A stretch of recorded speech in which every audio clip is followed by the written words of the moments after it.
Hello बच्चों, चलिए प्रश्न को पढ़ते हैं और समझते हैं। यदि P ऑफ A बराबर 3/5 है अर्थात A की प्रायिकता 3/5 है बच्चों। P ऑफ B बराबर 1/5 अर्थात B की प्रायिकता 1/5 है, तब P of A intersection B का मान ज्ञात कीजिए यदि A तथा B क्या है बच्चों, स्वतंत्र घटनाएं हैं। ठीक है बच्चों, तो प्रश्न को हल करने से पहले बच्चों प्रश्न के लिए मुख्य अवधारणा लिख लेते हैं बच्चों। ठीक है, तो जिसकी सहायता से हम इस प्रश्न को हल करेंगे। ठीक है बच्चों, तो मुख्य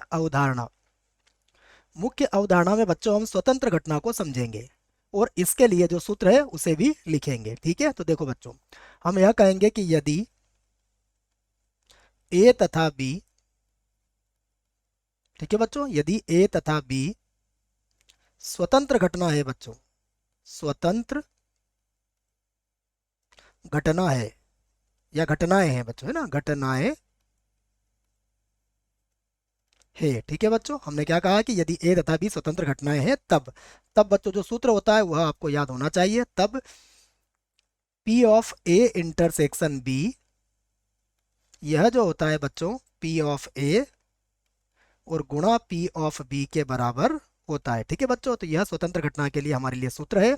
चलिए बच्चों, जो प्रश्न में दिया है उसे लिख लेते हैं। तो देखो हमें प्रश्न में क्या दिया है, तो दिया है बच्चों, दिया है हमें P ऑफ ए का मान दिया है। देखो P ऑफ ए का मान है 3/5 और P ऑफ बी का मान है बच्चों 1/5। ठीक है बच्चों, ये हमारे पास 1/5 है।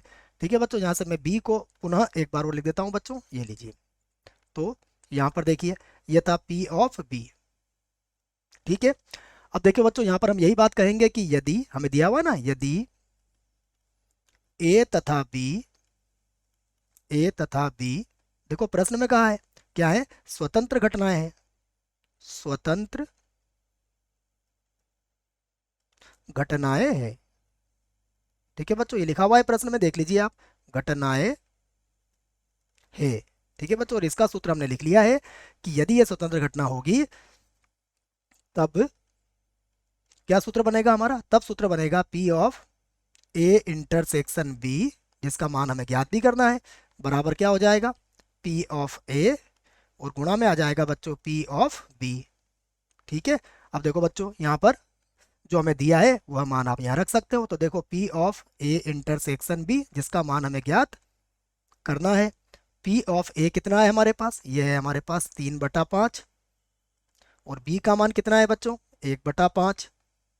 तो गुणा कर लेंगे इसको, तो ये आ जाएगा हमारे पास P of A intersection B. ठीक है बच्चों, और देखो क्या आएगा, ये 3 का 1 से गुणा करोगे तो 3 और 5 का 5 से गुणा करोगे तो ये आ जाएगा बच्चों 25। तो यही हमारा उत्तर होगा।